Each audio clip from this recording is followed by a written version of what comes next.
As it turns out, hindsight is 2019. China has identified the cause of the mysterious pneumonia outbreak in Wuhan city. The coronavirus is the biggest threat this country has faced for decades. Do not send your children to schools. This is uncharted territory. Nobody knew there'd be a pandemic or an epidemic of this proportion. Nobody's ever seen anything like this before. As the number of cases and deaths rises sharply, Italy faces growing isolation with thousands of flights cancelled and stringent controls on its borders with Austria and Slovenia. The plans and promise of a new year and a new decade evaporated quickly as a pandemic took hold. The COVID-19 pandemic has created real challenges for global cooperation and global governance. Just at the time when we should be working together on a pandemic, we do find national tensions pulling people back. The scope of the damage is widespread and growing, from the human toll to the economic and political fallout.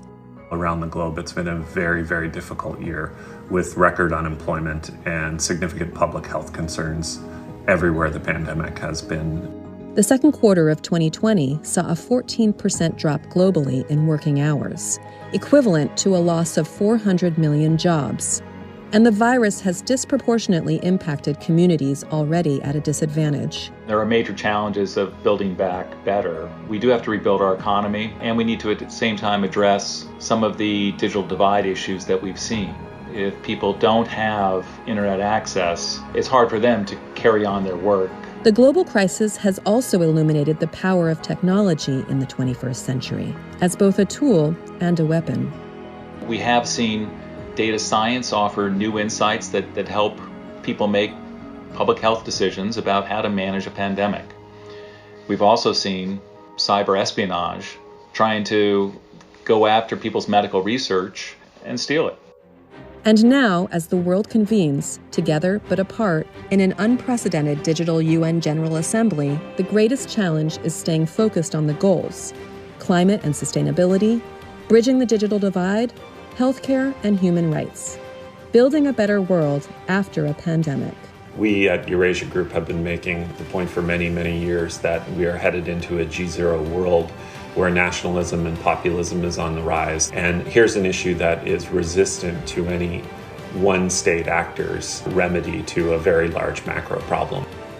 None of us are capable of addressing these big problems on our own. But if we work together, that's really the core of where we think the best success will be. Well, hello, everyone, and welcome. I'm Susan Glasser, staff writer for The New Yorker and a Washington columnist. Today, I would like to welcome you to Connecting Through Crisis, which is a special live stream being brought to you by GZERO Media in partnership with Microsoft and the Eurasia Group.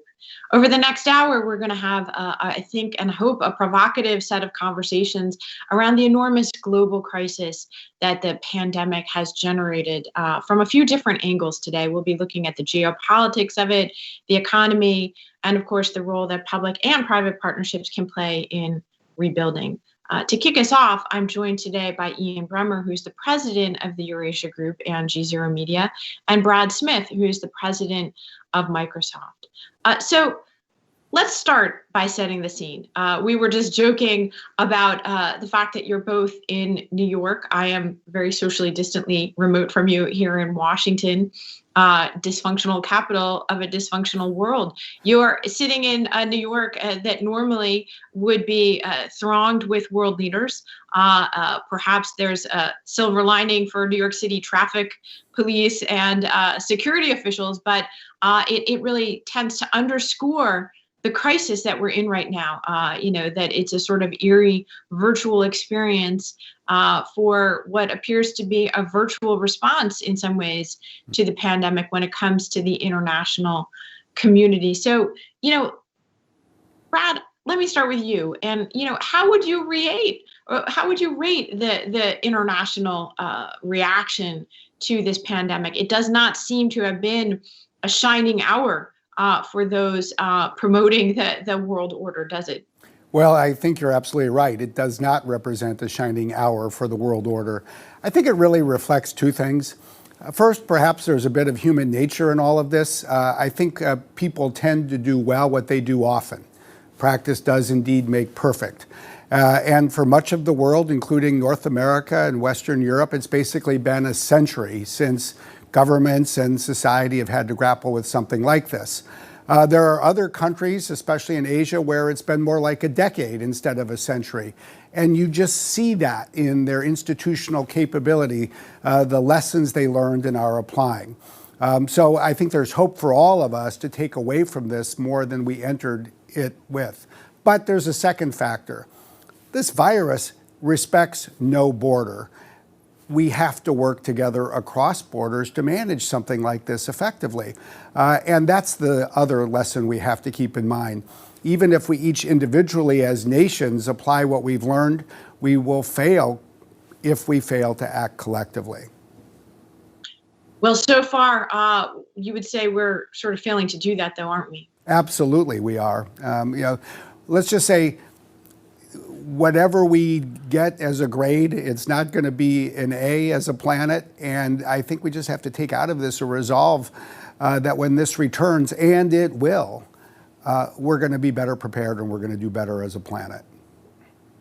Well, we can knock wood on that one. Ian, you recently interviewed the UN Secretary General António Guterres ahead of this week when the world's inability to collectively act is on display, as well as some of the flaws and fissures in his own institution. Even talk of multilateralism from where I sit here in Washington, it might as well be an Oxford Debating Society discussion. But you asked the Secretary General some specifics about the impact that the pandemic could actually have on the future of the organization. Let's look at a little bit of that, and then we can come back and discuss it. A crisis created the United Nations. It gave the Americans and others the gumption and the willingness to put together this idealistic institution that we all need. We have a crisis today. Is it helping? It's not yet clear whether it will help or whether it will further undermine the possibilities of multilateral institutions to deliver.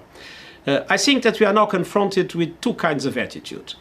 Those that look at the COVID-19 and feel that it has shown the fragility of the world, fragility in relation to a pandemic, a microscopic virus that's put us on our knees, fragility that would require us to be humble, to understand that we need more unity, more solidarity, and that we need better governance in global affairs, which means to strengthen international cooperation. On the other hand, the same situation has led many people to think that, what we need is to do it by ourselves. Let's deal with our problems and forget about the others. This is a big crisis, so let's take care of ours. And this is, of course, exacerbating feelings of nationalism, of populism, even of xenophobia and racism in more extreme situations, and the denial of the need of multilateral governance and multilateral institutions. The two things are now confronting each other. This will be a very important ideological battle in the months to come. I'm on the side of those that believe that the world needs more governance, not less governance. But I am not naive. And I know this is going to be a very tough ideological battle, and it is not one. So we might come out of it with the capacity to build back a world with more inclusive and sustainable perspectives, but we might come out of it with a world where chaos will become the main logic of international relations. All right, so Ian, he's sort of saying a couple of contradictory things there. In a way, he's suggesting that we have to have more international governance, but he's saying, well, we might or might not get that. The U.S. election, obviously, is one key determinant that might tell us what the answer to the Secretary General's question is. How do you think that's going to be answered? Or frankly, has it already been? Do we already know the answer to his question? Brad said that the grade so far looks poor, and Antonio's reaction is actually it's still an incomplete. Let's hold off before we give a final grade. I think both of those are consistent. You know, in 2008, we had the Great Recession.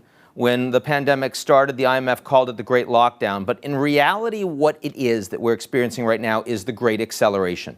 We have a bunch of trends that have been coming for decades, and we've not been addressing them. And they are now speeding up, and we're experiencing 5 to 10 years of them in 12 months of pandemic. Growing inequality, populist and nationalist backlash, technology disruption, global economies and civil society. And on the back of all of this, a geopolitical environment with political institutions both domestically and internationally that increasingly do not reflect the geopolitical balance of power and the challenges that we have to respond to. So there is no surprise that in response to the biggest crisis of our lifetimes, that so far the institutional response has been ineffective, because the institutions in place, the political leaders in place, have not been responding well for years for a reason. And that's now becoming very evident. But the challenges are also becoming much more urgent. And there have been individual leaders around the world in some countries. Some are authoritarian, like Vietnam. Some are democratic, like Germany. Some are big, some are small, some are left-wing, some are right-wing. But we're seeing some individual leaders that are responding effectively, and not just in governments, but in the private sector, too. The big point, though, is that internationally, and sitting here from the United Nations General Assembly week, but with no General Assembly and no leaders here in New York, very different kind of lockdown we're experiencing, the multilateral response so far has been very seriously incomplete.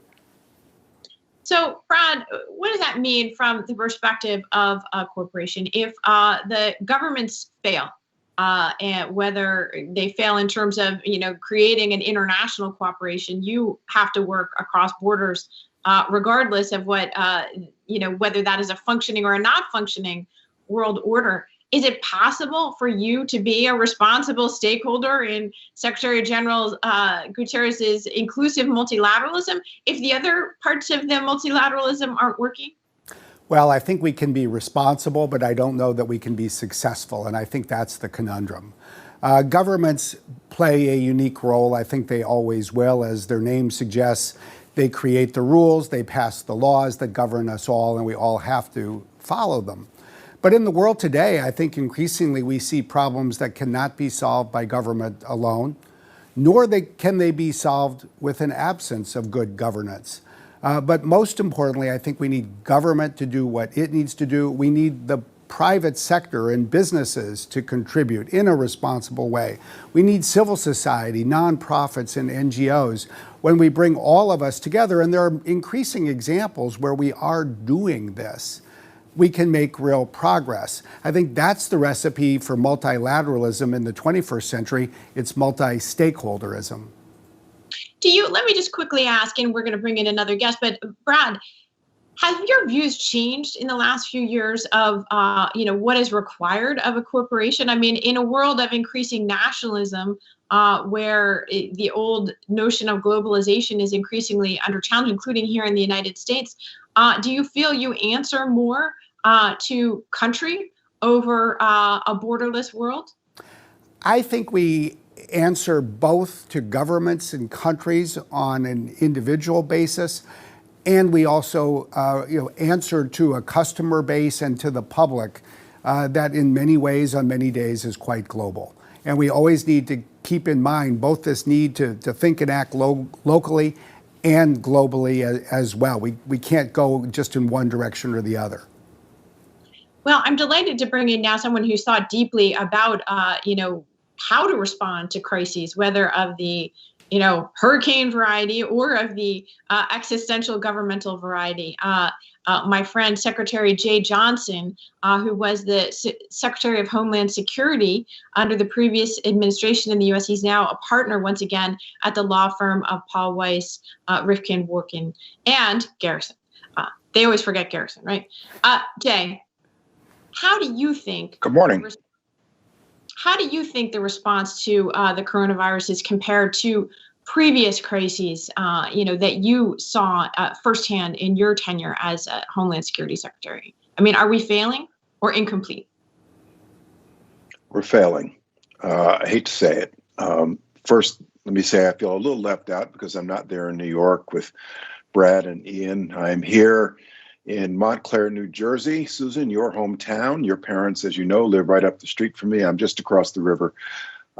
This used to be my most stressful week when I was Secretary of Homeland Security because of the convergence of all the world leaders in Manhattan and the security that was required.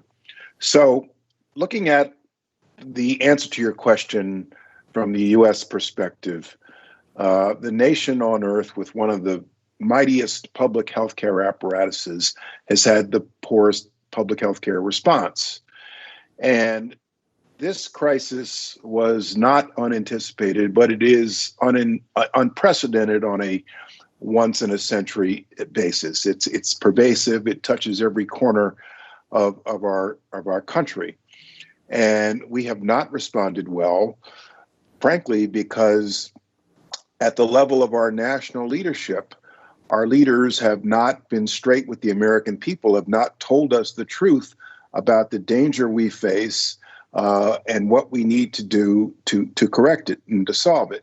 There's also the fact that the public health authority to quarantine people, to require them to stay at home in this country, resides at the state and local level.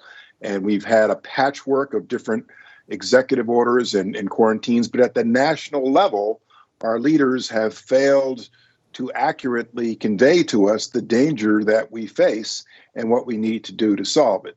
Therefore, we have the situation we're in now.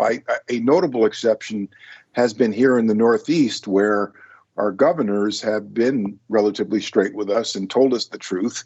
And we had the spike in mid-April, and the numbers have gone down dramatically since then because members of the public here in the Northeast have been fairly disciplined about following the rules that our leaders have set out for us.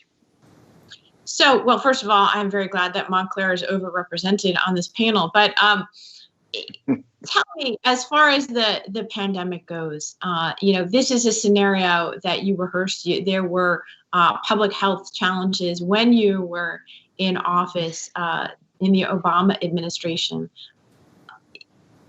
Is the failure, as you see it, fundamentally around political leadership and communication? Are there practical lessons that aren't being followed? Well, to be sure and to be honest, when you're dealing with a crisis, no government gets the response exactly perfect. And there will be many, many critics around how someone responds to, 6 years ago, it was Ebola or a surge on our southern border or a cyber attack. No one gets it perfect. The problem here has been that the pandemic, as it hit the U.S., has been so pervasive and the crisis so large. We in Homeland Security think about disasters and crisis responses being regional, a couple of states at a time, not nationwide. And so for that reason, obviously, among others, the response has been very, very problematic. No government can get it perfect. But in my view, the problems have been exacerbated by a failure of national leadership to accurately and adequately communicate to us what we need to do. As you look ahead over the next 6 months, is there anything that leaps out at you as the biggest thing we should be looking for and trying to anticipate as a real risk, or something that we're not got our arms around fully yet? Well, I think of security risk in short-term and long-term ways. So long-term, in my view, the biggest risk to our nation and our world is climate change, global warming. As Barack Obama used to say, it's a slow motion emergency. Therefore, our leaders fail to put it on the top of their inbox to address. Short term, we're of course in an election season, and our democracy is under threat, both by external actors, those who seek to push out misinformation and extremist views. And frankly, the way Americans receive their information has led to, in my judgment, the increased political polarization that we see right now that very much affects our democracy and our government's very ability to function effectively.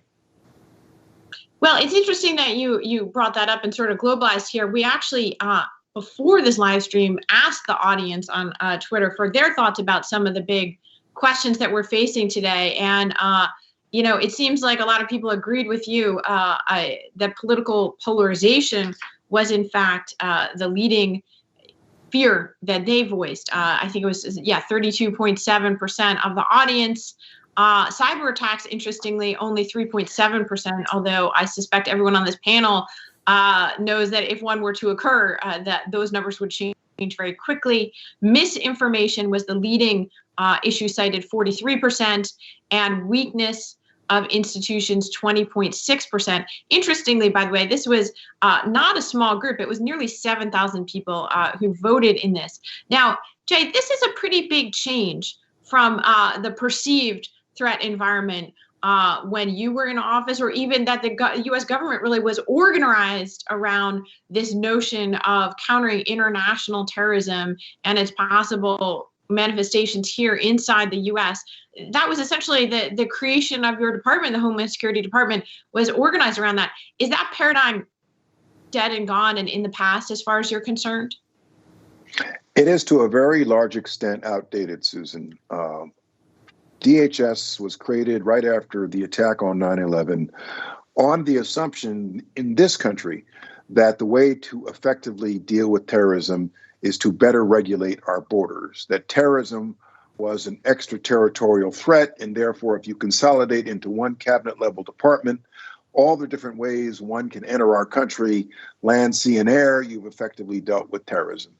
Since that time, up through the time I was in office, 2013 to 2016, we saw much more domestic-based acts of terrorism, foreign-inspired and domestic-inspired, such that even 4 years ago, if you had asked me the same question that the viewers have been polled on, I would have said that the number one short-term threat was domestic-based acts of terrorism here in the United States. Now, 4 years later, it doesn't even make the top four, and we're in a very, very different threat environment, and our homeland security apparatus of our government needs to adjust again. Well, it's very interesting. You talk about the hyper-politicization of just about everything. Just last week, you had the director of the FBI, Christopher Wray, a Trump appointee, I should point out, going up on Capitol Hill testifying and saying that actually internal threats from white supremacist terrorism or violence had grown, along with the external threat of Russia once again intervening in very active ways in our election. And you actually had him publicly contradicted by the president and saying, well, he didn't talk enough about China and he should have done that. And I bring that up because, it strikes me that it's a pretty stark example of what those survey findings show, but it also suggests if we can't even agree on an independent assessment by our own government agencies, if even that is politicized, it would be awfully hard if you were in your job today to organize around threats if there was only an approved presidential version of threats and then an intelligence community version of threats. I would tend to defer to our law enforcement and intelligence experts versus those who are in the midst of running for re-election right now. But when you talk about domestic-based extremism, there's something underlying all of this in my judgment, which is, and there's a new flavor to domestic-based violent extremism, in that some of it, I believe, feels emboldened, encouraged to take matters into their own hands because of our political polarization. And so, for example, the last couple of attempts, we've seen deranged individuals with lists of high-profile political people that they feel as though they have to direct their hate toward. That, to me, is part of the underlying political polarization we have, where the few deranged among us feel that violence is the answer to our politics. So, Brad, I'm sure looking at this list, you must have been surprised to see how low the fear about cyber attacks was on there, just under 4% of the respondents to this.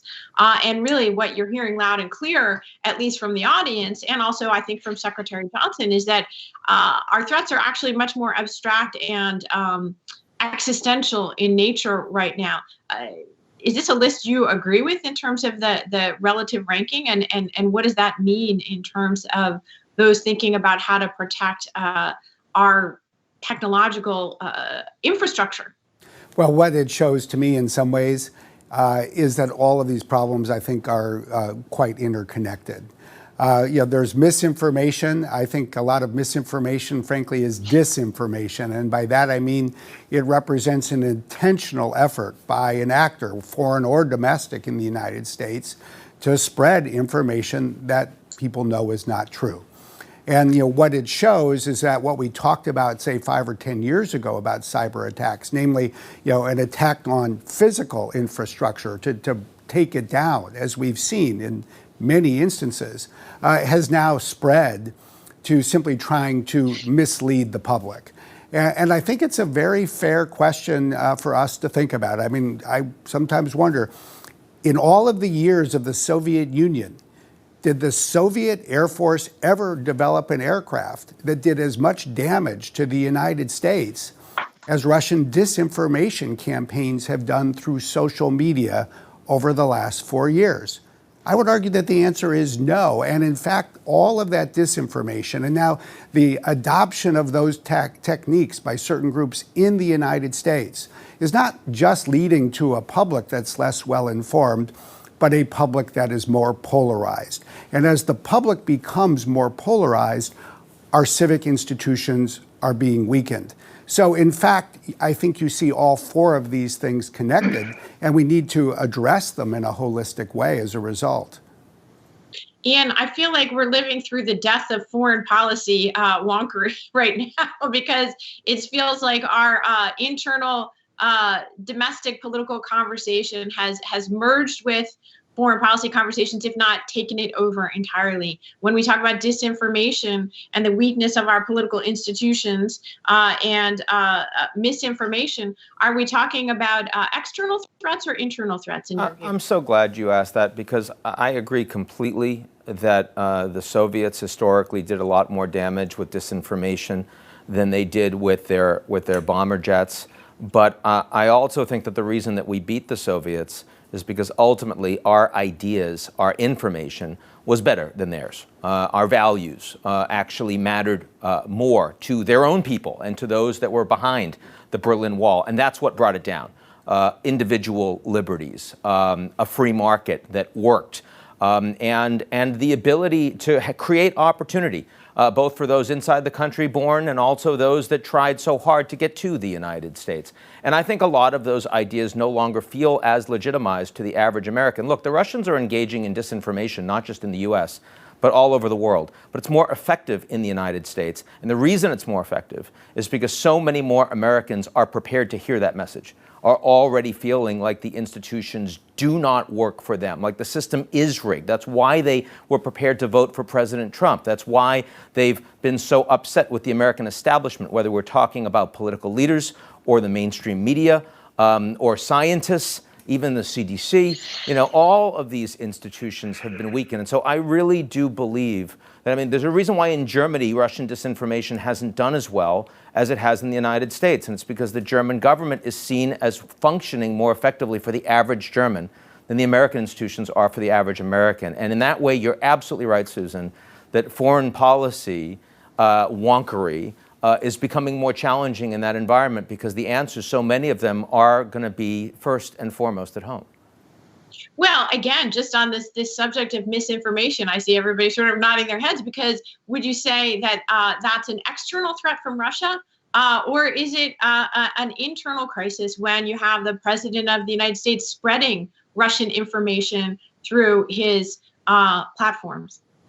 It's clearly more of an internal crisis than an external crisis. Look, The Russians were interfering in U.S. institutions and elections, not just now, but in 2016. And the American response, including by President Obama, was inadequate, in my view, at that time. Much more inadequate under Trump right now. But if you ask me where disinformation is coming from the most in the United States, it's from within the United States. And the fact that the vast majority of Americans are only consuming information that already confirms their pre-existing beliefs. And that means that no matter what Trump has to say, no matter how much that does or does not comport with reality and data, there is a group of 35, 40% of the population that will accept it no matter what. And the other side, that's true as well. And the worst time for that possible would be an election and would be the magnitude of economic, epidemiological, and social crisis that we're experiencing in the United States right now. Well, I want to move on to another aspect of that crisis, but first, Secretary Johnson, I do want to ask you to respond just quickly on this issue of what response, if any, we're supposed to have. I am haunted, as I'm sure you are in some ways, by October 7th, 2016, which is a date that many of us will remember for the Access Hollywood tape. But in fact, the reason I'm bringing that up is because that was a day that you signed a letter, I believe, and issued a statement for the first time publicly attributing the Russian election interference and saying that it was, in fact, designed to elect Donald Trump. So, I mean, how do you take Ian's point right now that there woulda, coulda, shoulda done more differently somehow? It must be very hard for you to listen to really what's a very circular conversation. Here we are in 2020, and we're saying many of the same things that people were saying in 2016 about this. Well, woulda, coulda, shoulda is, to a very large extent, the nature of the job, particularly in national security. There's always somebody who says you should do it better. But in 2016, we were dealing with something that was very new. Efforts to sway public opinion, influence public opinion through information ops, nation to nation, is not new. But the weaponization of it in the run-up to an election was new. And there are a number of us who felt very strongly that we should at least inform the American people about what was going on, which we did on October 7th. I thought it was going to be big, above the fold news, but it was not. The mainstream press went for lust and greed and Access Hollywood that day, and it wasn't really until December that the mainstream press came back to, hey, the Russians interfered in our election. Yes, we tried to tell you that before, but you were focused on, all other things. This administration has now had almost 4 years to contend with this very same threat. And if you believe our intelligence community, they're as active now as they were before, if not more so. I agree with Ian's earlier point that the threat is both domestic and external. What's more dangerous is that the external threats are learning how to complement and work in tandem with the domestic threats and support the efforts going on within our borders.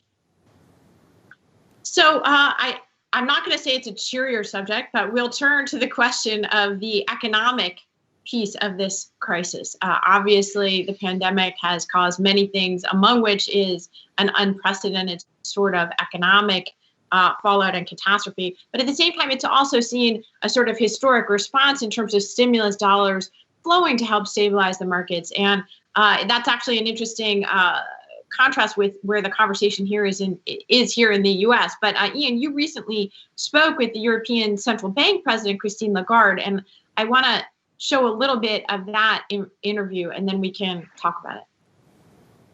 I would say that this pandemic crisis that eventually created this economic havoc brought all policymakers to the table. And around the world, we saw fiscal measures being taken, massive efforts in order to sustain credit, in order to make sure that money flew in the economy, in order to make sure that people either kept their jobs or kept their income if the jobs were suspended for a period of time. So I think the efforts was across the board and in many corners. Now, there are places where it took longer. It took different forms as well. The most fiscally capable countries put probably more on the table than others, but I think it was a pretty general effort. No, in general, people give good marks to the United States on the fiscal and monetary side when they don't on the healthcare side, and I think you see that more broadly. Are you worrying that the sustainability of those efforts has a sell-by date? Yeah, very much so, because, and that's the I like to say that the recovery is underway, but that it is uncertain, incomplete, and uneven. And the uncertainty around the recovery has to do predominantly with COVID-19. Is it going to go into a small, a medium, a large, an oversized second wave? Will there be a third wave? How long will it take to find the right, very efficient testing methods? How long will it take to get the vaccine to market production at a fast pace? What kind of therapy will be available? That's a bucket of uncertainties that is out there. But as part of the uncertainties, you also have those safety nets that have been put in place to support jobs and employees, to support credit and companies, to support debt and sovereigns. Is that going to disappear suddenly? Will there be a gradual phasing out? Is the phasing out going to be synchronized with the pickup of the economy? Will the support that was available be better targeted to those segments and those corporates and those that will actually make it through? How will the retraining or re-engineering be timed and financed as part of that process of transitioning? Those are the big sort of more economic questions and financial questions that impair this recovery at the moment. So they are health and safety in the first place, but they're also economic and finance. And the courage that was deployed in the early days need to now be really very carefully applied to phasing out while recovery picks up. And this very subtle synchronization that is needed will be the trigger to either success or very slow-going recovery. Does this crisis set us back in terms of global governance and the ability to respond to crises from what you're seeing so far, not Europe, globally? Or is it really creating momentum for better response? I would hope that it triggers momentum. I can tell you that from this region of the world, it has certainly encouraged, supported a much more collective and better governed collective response, irrespective of, noise on the line, if you will. And there will be. It's inevitable. At a global level, I would hope that international organizations that we have listened to, like the World Health Organization, my favorite former institution, the IMF, will come out of that hopefully stronger than they were when they went into the crisis. But jury is out. We will see. Okay, so the jury's out. We will see. Brad, you have to make real-world decisions about the economy, where it's headed, what kind of recovery you see happening. How does that square with the many uncertainties that Christine Lagarde did a great job of outlining there? You have to make decisions without knowing the answers to those questions. That's definitely true, but at the same time, as Ian mentioned before, we're definitely living through a period of time when certain things are being accelerated by this crisis. And one of the most obvious is digital technology. So in some ways, I actually think it, if anything, makes certain investment decisions for a digital technology company perhaps even somewhat easier than it was before, especially if one focuses on the long term.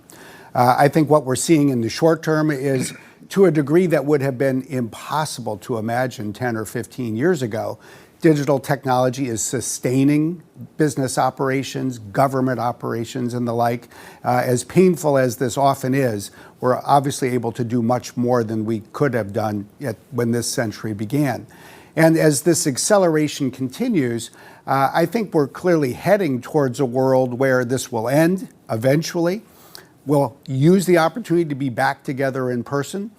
But the future of medicine, I think, has been altered for good. We're going to take advantage of more telehealth services. Kids will be back in school, but they're still going to be doing more of their homework online.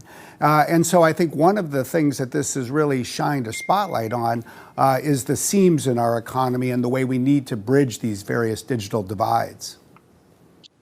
So, Ian, obviously, Madam Lagarde is talking more at the macro level in terms of responses from central banks and the like.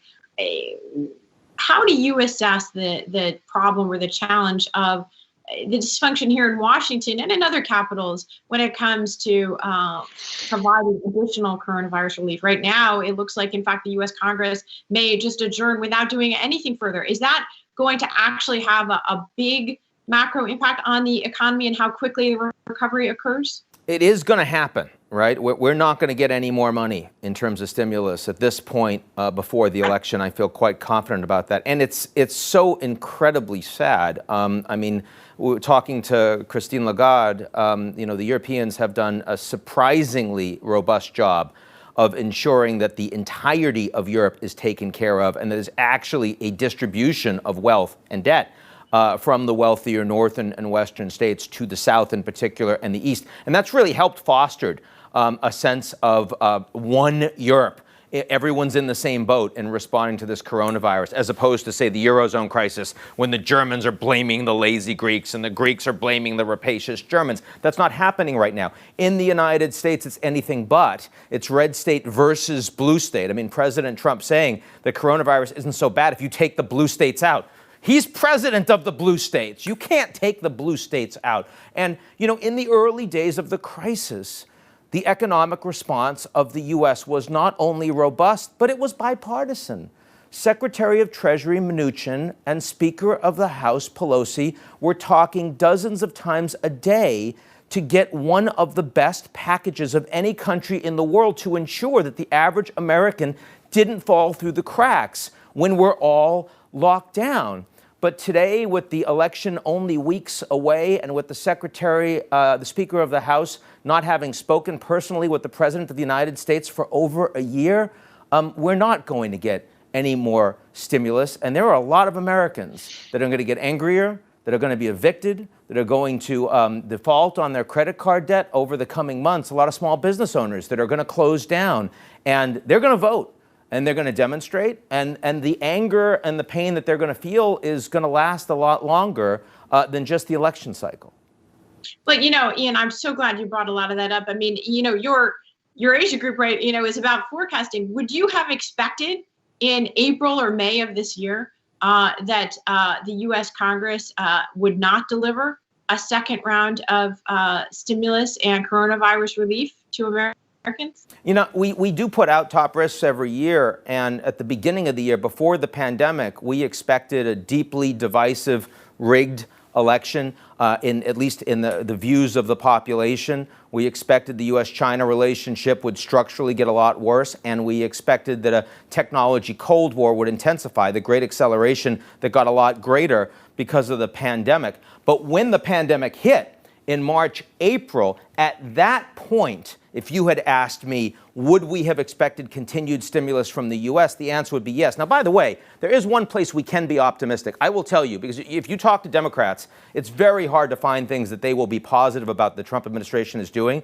I have spoken with pretty much every senior economist around Biden, and they have all told me that Jay Powell, Fed appointee under Trump, has done a fantastic job. You cannot find a serious Dem that thinks that they haven't done well. Christine Lagarde said the same thing to me just a couple of days ago. So it's nice to see, at least on the monetary policy front, that the Americans are still succeeding, and the markets absolutely reflect that, even though the actual economy and the average American increasingly does not. Well, it's interesting, Ian. I suspect the only person who might disagree is Donald Trump, who doesn't like his own appointee and has publicly attacked him. Secretary Johnson, I want to ask you just quickly, while you're getting your phone call there, here's my question. You're an astute observer of Washington. Can you give us a quick shorthand explanation for why it is in the midst of this economic crisis that it wouldn't be in the political interests of the congressional leadership and the administration to provide a second round of coronavirus relief? Wouldn't that have been good politics for a president seeking re-election?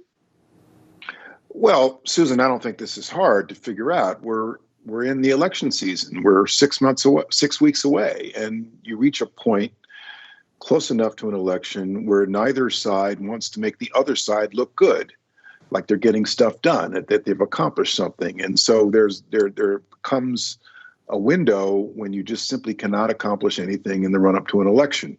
And as you know, these days, a whole lot of stuff tends to get done during lame duck sessions. It's like 80% of Congress's business gets done after the election in a lame duck. Well, and that may or may not include confirming a new U.S. Supreme Court justice. So quickly, we, before this live stream, did the poll and asked the audience not only about the threats, but another question was, what country do you think was most likely to benefit diplomatically from their handling of the pandemic?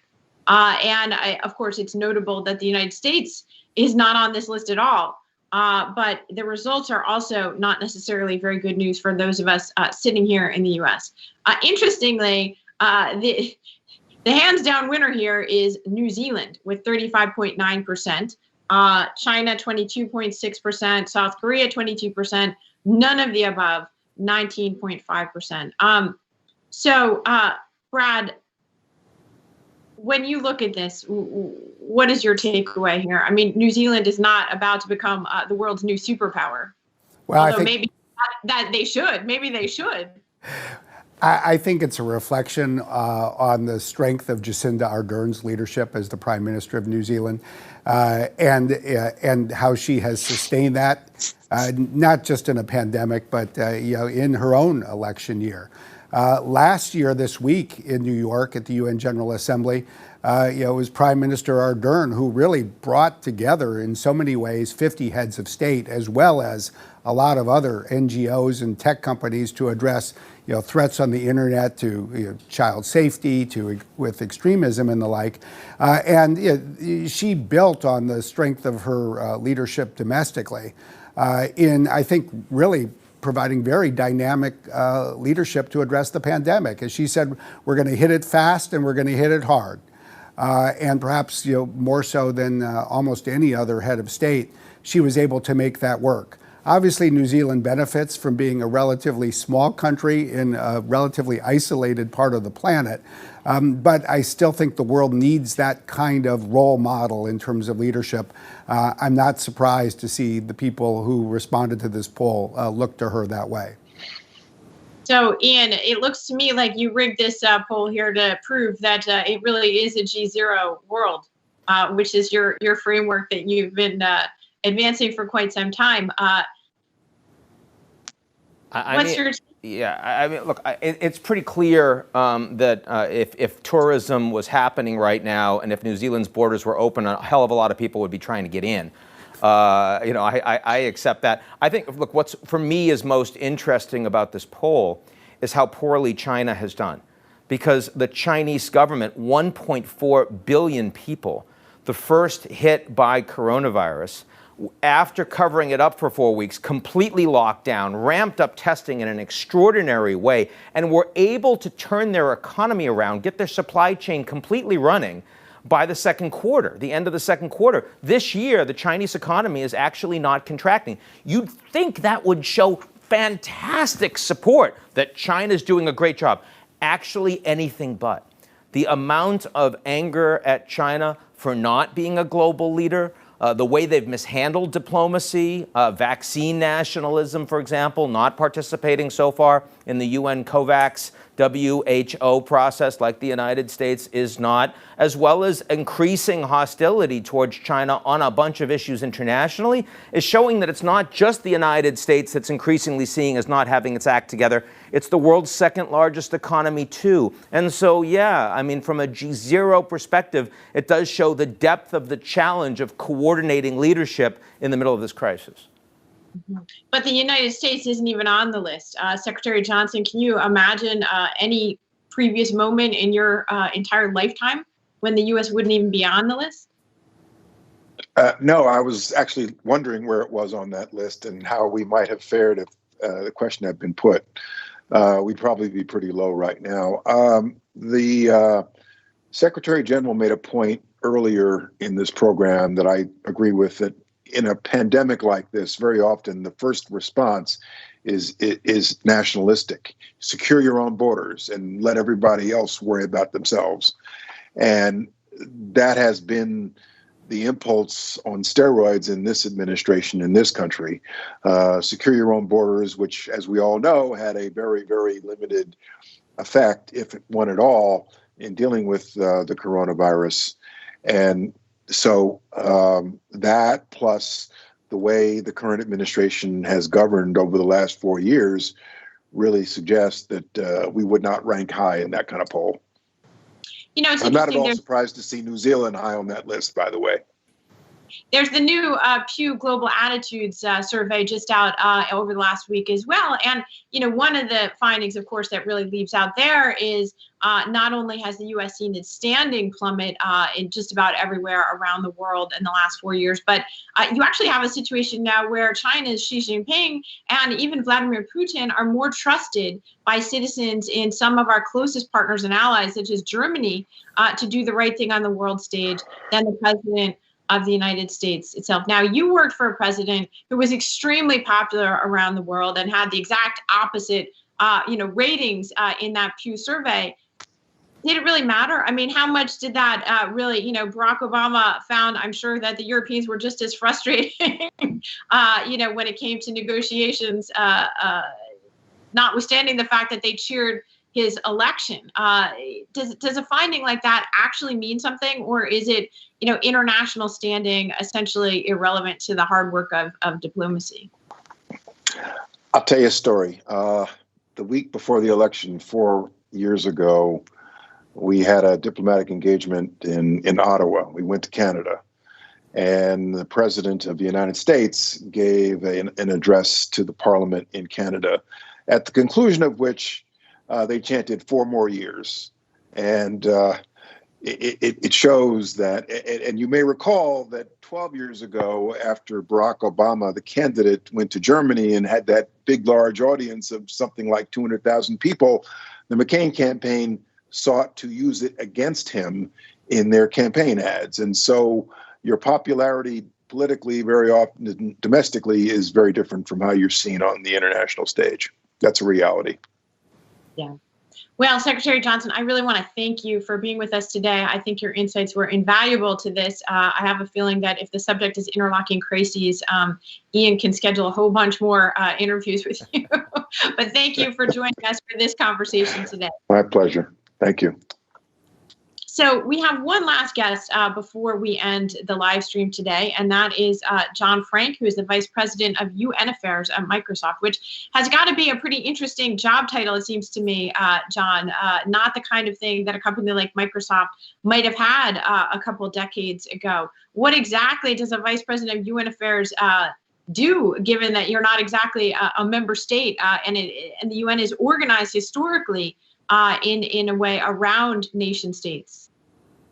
Well, we're here in New York and Geneva to engage with the UN agencies and the diplomatic community to talk about how we and other people in the private sector and civil society can contribute solutions to the big challenges that we're facing. And so whether it's dealing with the digital divides, we've found partnership with UNICEF and Oxford University to bring something we call Learning Passport, an educational tool for students to keep a curriculum that's mobile with them, and develop that project. And now then another UN agency, UNESCO, wants to take it to other countries. So we're looking on projects like that. Climate is a major challenge for us. And so we've formed a net zero coalition of leading companies to share knowledge about how do we reduce carbon, because we know our supply chains very well. And so, but we want to be able to share that knowledge and integrate it with what the United Nations Environmental Program does. So it's a matter of finding engagements that where we have expertise to bring and where we can help the UN achieve missions that are important to all of us. Well, the Secretary General in his conversation with Ian is speaking about inclusive multilateralism that seems to now embrace the idea of corporations getting a seat at the table. What is the accountability that comes along with that? I mean, that gives you a voice to be heard, but unlike a government that's accountable to the people, who are you accountable to? Well, if we don't continue to earn the respect, we're going to lose that seat at the table. And it's important also that civil society be there to keep all of us honest. And so the partnerships with civil society, and Brad mentioned the Christchurch call, there it's governments and companies with civil society advisory board members there to express views and make sure that the public is more broadly represented and we create more transparency. Companies have to take greater accountability for their technology, not just how they hope it's used, but how it's actually used in real life. And so I think it's important for us to focus on continuing to earn customer respect, as well as demonstrating to governments that we're acting responsibly on these programs. We're not a government, but we have knowledge about computer science and data science that can be extraordinarily helpful to the UN and its missions. The digital transformation of the UN is incredibly important because the UN carries out such important work around the world. So as we think about helping the UN achieve more, the UN deserves to get the best technology that leading companies get to help with the food program or to help with environmental programs or training and teaching. Just quickly, on the pandemic, how has that changed the nature of the work that you're doing with UN? I mean, a lot of people have the sense that the pandemic is accelerating and accentuating the negative trends that already exist and pre-existing inequities that might be even more the case when it comes to the digital inequities. Do you see your work as having changed fundamentally because of the pandemic? Well, Brad personally has been deeply involved with the World Health Organization on projects that we can help them take full advantage of computer and data science so that they can better address the pandemic. And that's an incredibly important thing for that group of scientists. But it's not just at the international level, but helping with national governments and local governments as well on that. And as Brad mentioned, the application of data science to medicine really, and the collaborations that are taking place, we hope will be sustained and change for the better the direction of therapies and the delivery of them to broad populations in the world. But if people aren't connected, you can't have telemedicine, you can't have online education.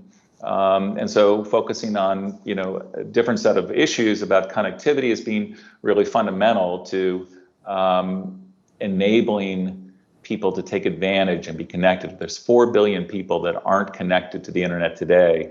1.4 billion children who left the classroom who need to be connected.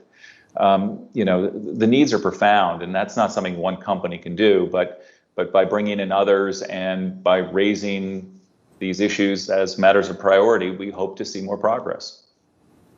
That's John Frank, Vice President for UN Affairs at Microsoft. John, thank you so much for being with us today.